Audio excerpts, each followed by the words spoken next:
Okay, so this is motivated by an issue that one of your classmates had, which was a simple problem of an animation that is runs longer than 250 frames. So here's frame 1, and here's frame 250, the end of the animation, so around 10 seconds. So let's think that we have an 800-second animation. That would be like, I'm going to cheat here, but 800 times, divided in 24, so that's like, that's a lot of seconds. Okay, so when you have a simulation here, I'm going to have the classic pillow thing. I did a grid model. The grid has this grid, but we will make it a bit more complicated using that. I had to go back into object mode and I apply, and now it has a lot of things, right? Okay, and I will do a floor. It could be a ball, but we're gonna make it a floor. And if and I'm going to add a material, so it has no material by default. I'm going to add a new material that is going to be a red material, and you won't see anything because you need to press on material preview or on render mode. Render mode seems cooler. Great. If I set this to cloth simulation, set it as a cloth, and I'm going to make it very silky smooth with a vertex mass of 0.1. That's going to be a lot silkier. And I'm also going to weight paint a bit, just that little like dot there. And I'm going to say that it has a shape and that there's a pin group, which is the one I just painted. So when and I'm going to set this one to collision, and then I set it to play, and very cute and satisfying. Boo, a ghost. Great. Problem is that it will simulate until 250. So it runs into 250, and that will be it. So the answer to the question that your classmate Wendy shared with me is that we need to change. It's a property of the cloth, but if we go down here into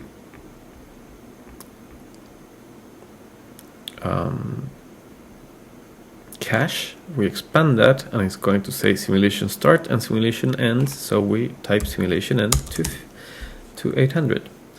And now the simulation can play back, and we can actually, like, I don't know, add the force field, for instance, some turbulence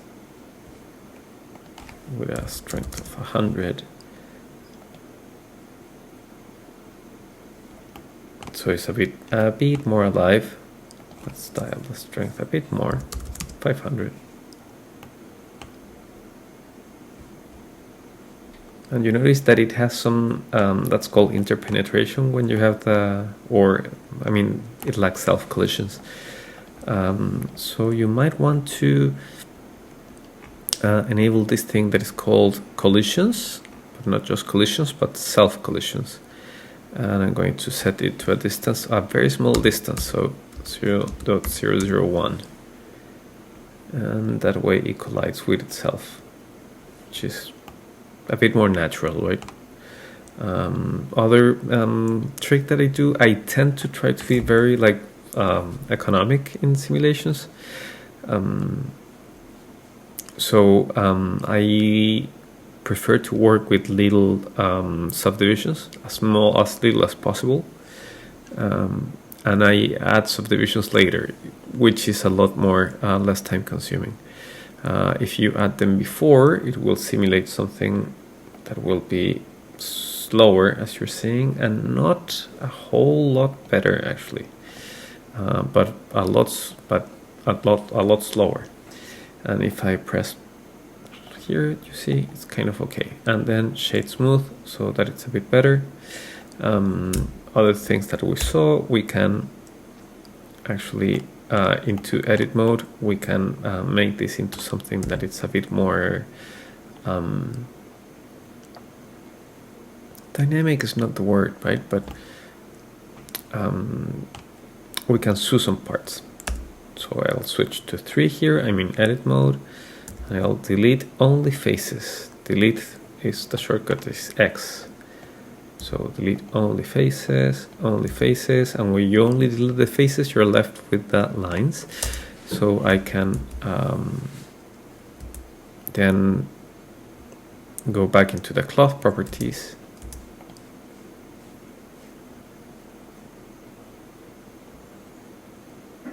Which are in the physics tab, and turn on shape, turn on the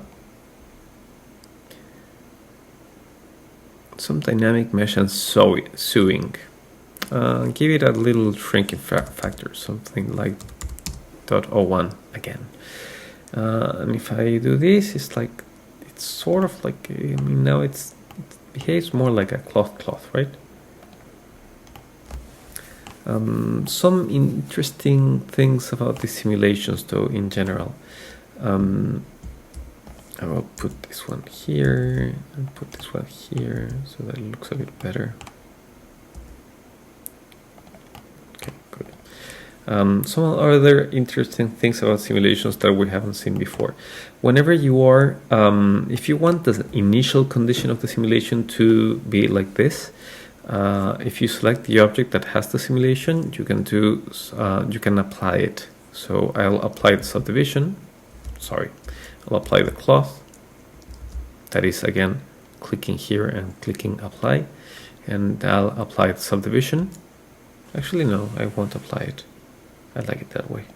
Great. And now if I go back into frame 1, that is the initial condition. So with that, let's add another force. I'll add a force. Yeah, because I can animate this one. And I'll also add an armature, which is something that we briefly saw there. If I click for the armature, if I do Shift A to add something and I say, well, this you'll see it later, but by now if you just click on armature, a single bone will appear that you will not see because it's in the center. So I just press G and it's there, armature, that bone. So let's do a bit of an armature here. I'll do that bone there. I'll turn, still on this view mode here, but I want to see the bone. So the properties of the bones are here where it says bone. I'll expand viewport display. Sorry, it's actually the ones here in the dancing body. Viewport display, I'll set it to in front so I can see the bone. You can display it in many fashions. And I'll go into the edit properties of the bone. And now this part here will be the basis of the bone. I'm in edit mode again. And I'll extrude the bone. I do that by pressing E, just like with other type of geometry, and I will just do a couple bones here. If you click the joint here, you can also, like, I don't know, add something reminiscent of an arm.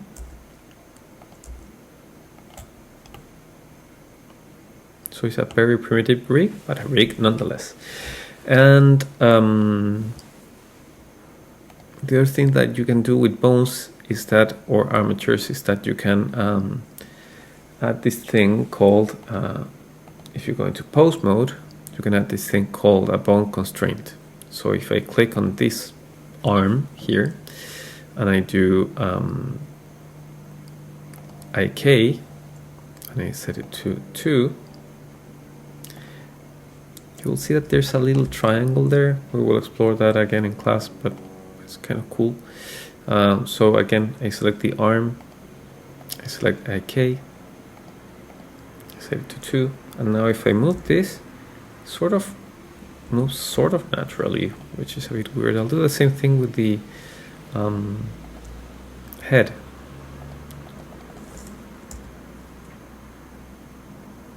Good. I'll give it a 3. Great. Okay.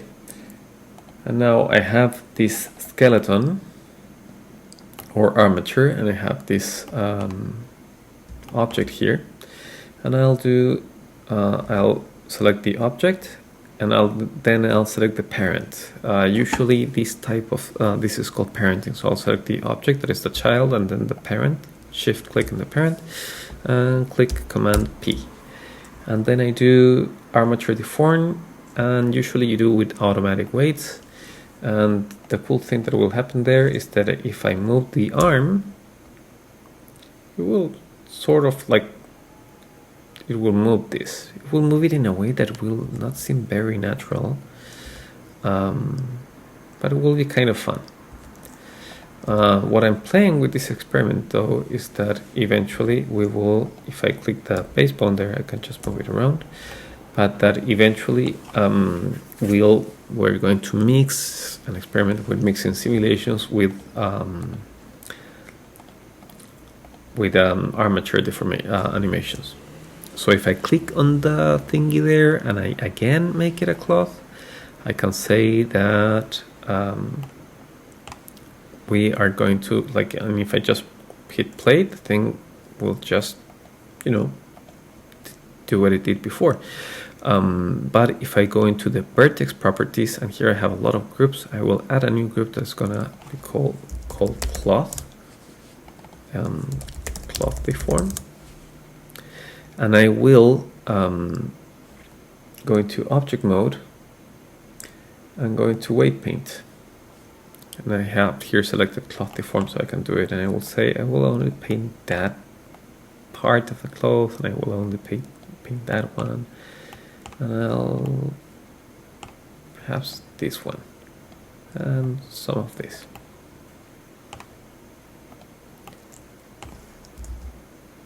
Okay, just that. Okay, what I did with that is that then this cloth deform group is only going, like, it's a group that that will define what parts of this object are simulated and which parts are not simulated. So then I go into the physics tab and I check on, I go back into shape, pin group, and I check on cloth. And then if I go back into object, what will happen is that the cloth is only deformed where the object was deformed. Sort of like staying in shape, right? So only the parts that I painted before are the parts that are staying as inanimated. Great. So I'll pick this object here in pose mode, because the skeleton can only be deformed in pose mode, and I'll move it around here. So frame 1, I'll set it to, I'll click A to select all the bones, and I'll do I for insert, and I'll do location on rotation.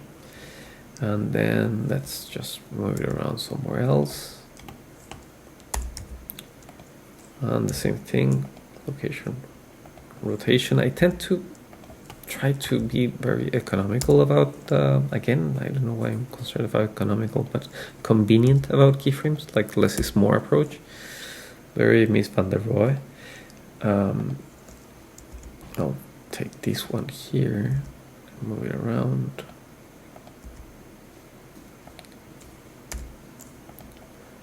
Location, rotation, and now you can see the simulation will always be a bit crappy if you're just like move it around. So actually you can go back to the cloth and disable the physics of it, but I had to do that in object mode. So I go back to object mode and I disable the physics of the cloth so that they're not visible on screen with that screen icon. And then I can go back into the skeleton and move it around. I'll turn on the auto key just a bit.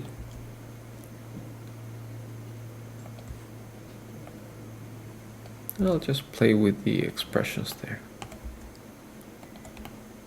Just move it around.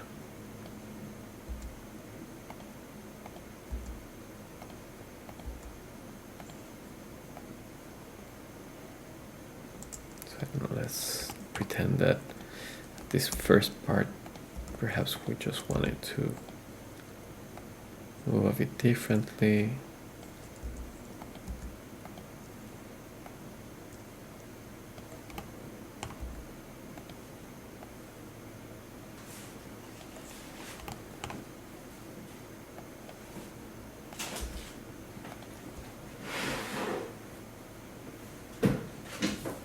Great, and now that I sort of have the animation, I'm gonna leave it actually up to 50.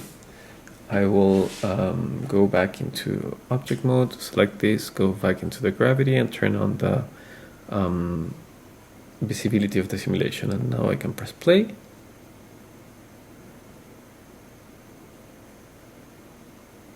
And as you can see, some parts are driven by the animation and some other parts are driven by the simulation.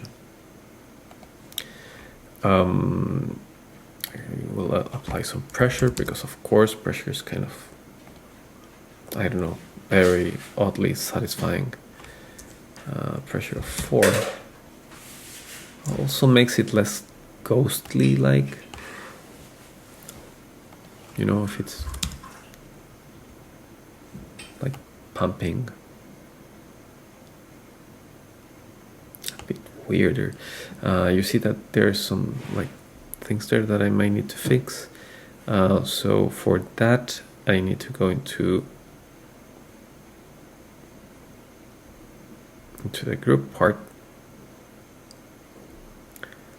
into the shape part, and say that the shrinking factor is minus 0.1, say, and that will try to keep these ones in shape. I will also make sure there's a dynamic mesh. That's a bit too much, right? If you play with the simulation settings while you're simulating, it can go a bit crazy.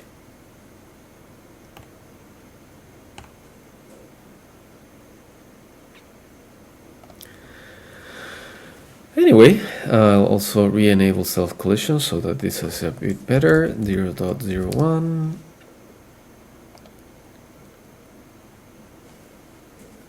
If the number is too high, so it will be 0.001, it will behave very slowly. So it has to be a very low number.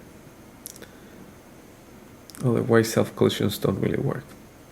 Okay, I'm oddly satisfied with this.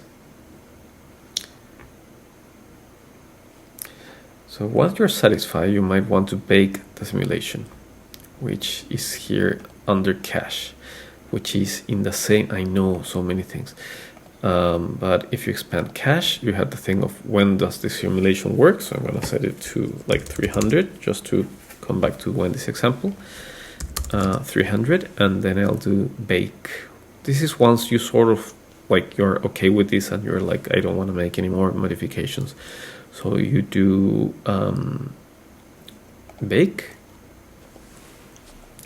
And then you go grab a coffee, make some popcorn. I bought some red popcorn that was interesting. Or you just pause the recording like I'm going to do now. What a great opportunity to think about the issue about this assignment, right? To make something that evokes an emotion, right? So I use this thing called Wikipedia. I don't know if you've heard about it, but I went to Wikipedia and I saw this chart of colors and emotions, and here are some of the basic ones. So rage, loathing, grief, amazement, terror, admiration, ecstasy, and vigilance. Ecstasy is yellow. Interesting. Do you agree with that or you don't? I kind of don't feel that it's yellow. Amazement, I think that amazement is yellow. Yeah. Grief is blue. Yeah, I guess that's tradition. Anyway, now it's rendered, and I thought about the emotions part, and I can go back, and it's gonna play back very fast, but whatever you do is already cached, so I could, like, if I wanted, I could even delete this, and it will not work. Perfect for Halloween, right? Great. So we go back to the camera by pressing 0 or pressing on this icon, and then we do the thing about rendering the image. I don't know, I'm gonna make it a composition in not red, but more like, I don't know, I'm feeling like pastel-y today, but it's not a very ragey thing, right? I'm gonna make it in green and new material, blue-ish. I'm going to turn down the specular so there's no highlights there, and I'm gonna take this one and make it also like not a lot of specularity.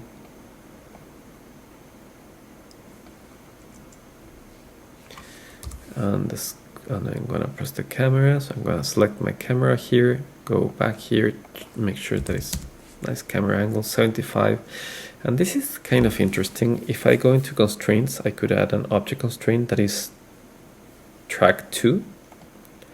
And I say track the grid. So it will sort of like try to track the grid object. Sometimes it's not very good at it.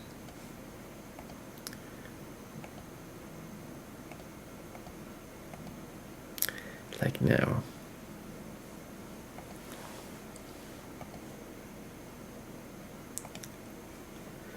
But in any case, here you can start to like work with the conditions of the camera and add some depth of field if you want, or things like that. And to render again, it's you go camera to view, so we can look at some work here.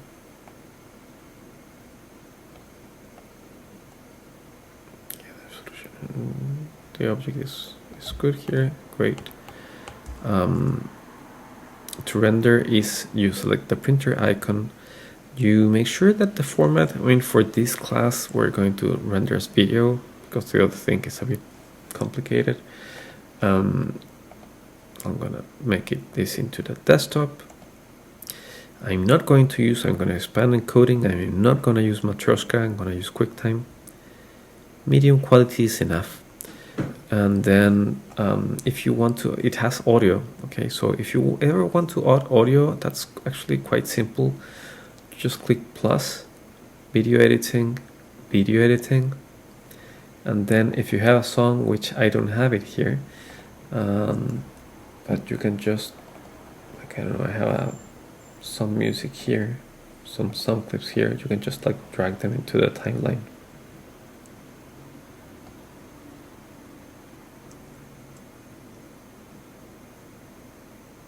So kind of heavy videos.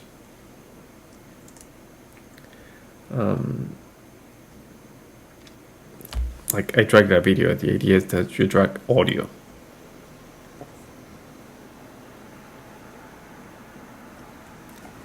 But then eventually that audio clip is going to be part of the animation. And you make sure that the this has a name, Friendly Ghost. And I'll just press E there because I don't like that background. So I'm editing that part so that it looks a bit better, and I'm going to edit this one too. Great, and we have an endless thing. Again, lights are very important. So I'm going to do a disk that looks there.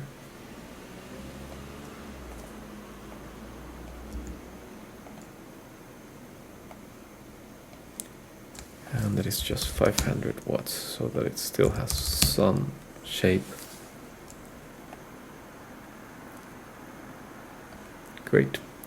And the camera again, I'm gonna turn on the depth of field is enabled, but I'm going to set it to a much lower value.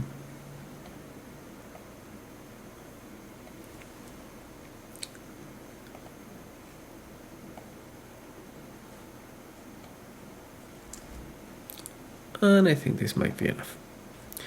Anything else I might want to add in the render settings? If you want to make it look like really nice, you can actually, in the camera, you can enable ambient occlusion, expand that and make that bigger, because that sort of like, you notice that it makes the shadows in the ground a bit better. Some people like bloom. I'm kind of a bloom person. Screen space reflections makes reflections. Motion blur for this kind of animation would be nice. And then you go into render animation. And since I had a video, it's actually going to render a boat. So if there was some music, it's not going to render the music. So I'm going to get rid of the boat, if you don't mind.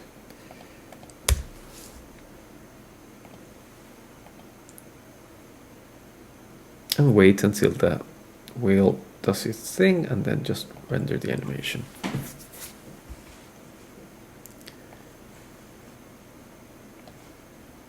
And this animation is very strange, indeed. Why this might have happened? Actually, an excellent question. But I think it might have to do with the subdivisions. I will apply the subdivisions there, and that might make a difference. And actually, I'll just get rid of that cloth deformation. Let's see how it works.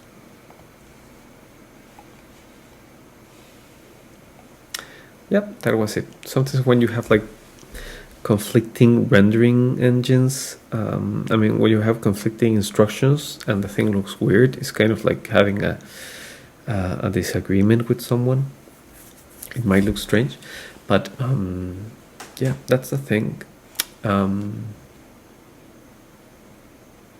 Hope it helps. I'm sorry if it's too long. And if you have any question, just let me know.